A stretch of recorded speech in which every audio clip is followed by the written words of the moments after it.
Module 7 Descriptive Statistics Point Estimates, Section 2 Median and Mode. Median is a non-parametric statistic. It is the 50th point in a frequency distribution in a population or a sample, of course. So, it is the 50th percentile. We will discuss more percentile in the next module. So, it is actually the middle point. So, it therefore depends upon its rank. So, to calculate the median, the first point is that we have to order in ascending or descending order. Mostly we do that in ascending order, and then we just have to pick the middle point of this ascending ordered list of the data set. So, median is the 50th percentile. Example, systolic blood pressures 118, 125 and all the way. So, we have got five numbers here.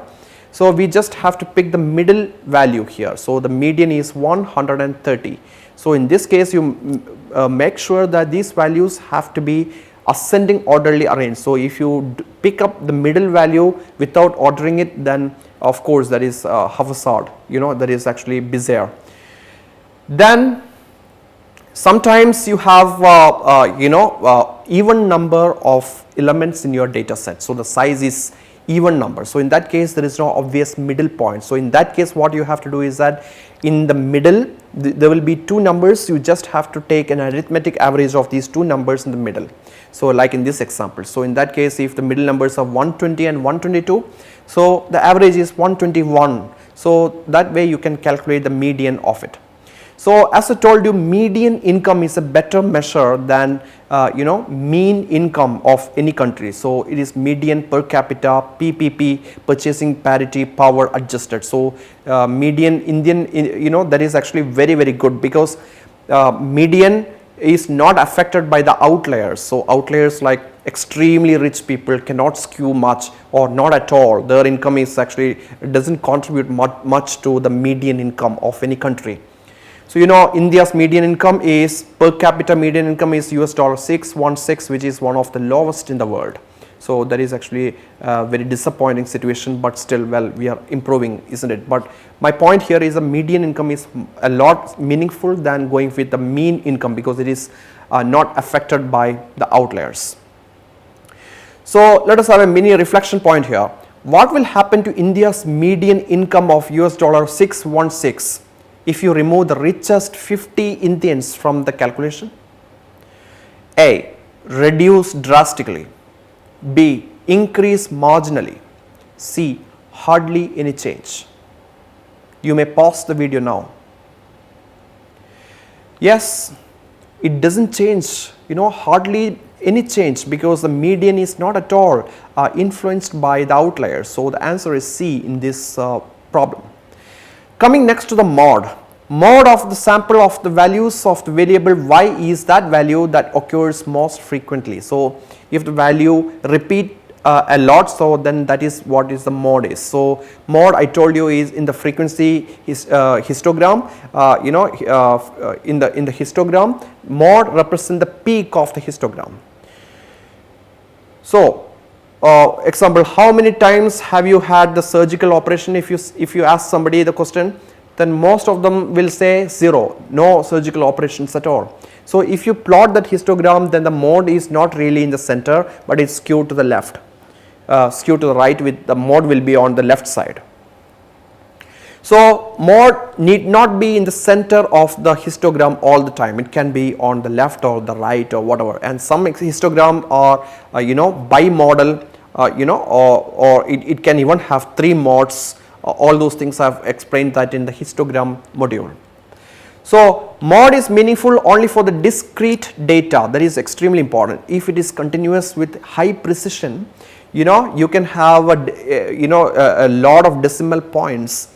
The precision is extremely high. So, in that case, then you won't feel any two values that are exactly same.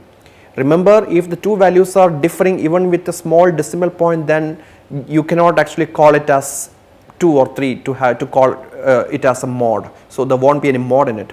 So, usually mode is applicable only for the discrete data set, not with the continuous data set.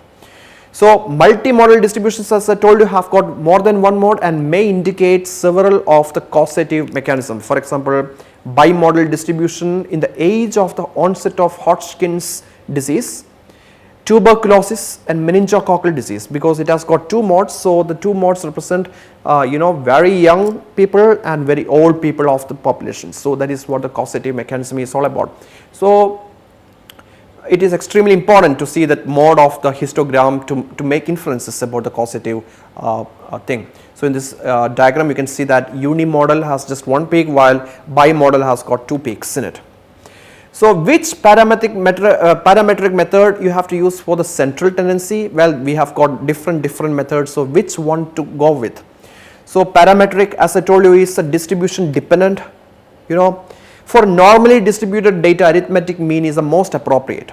If not, try non-linear transformation. So if it is a log transformation normalizes, then go with geometric mean, or reciprocal transformation normalizes, go with harmonic mean, right?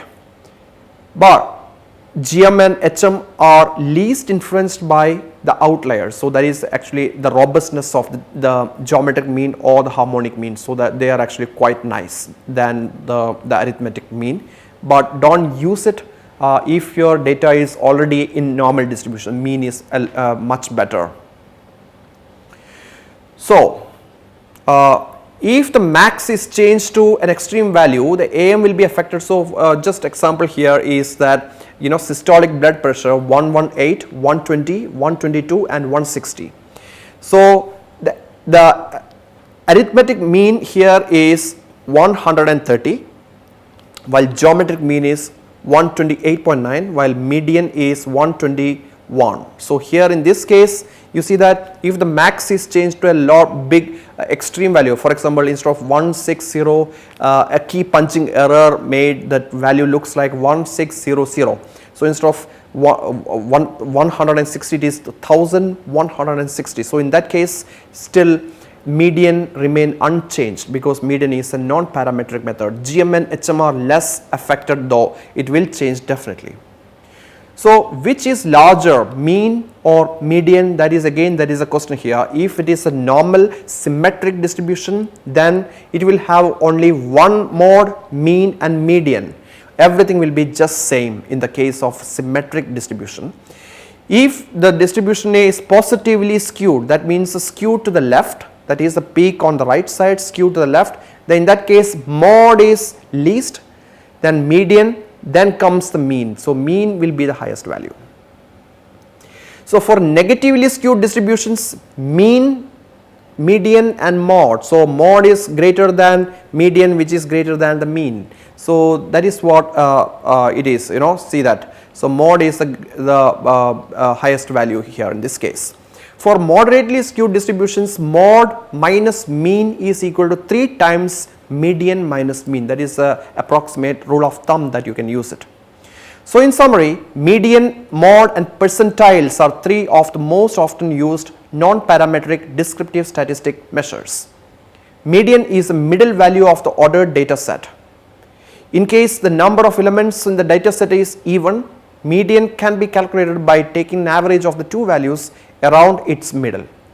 Mode is the most frequently repeated value in a data set.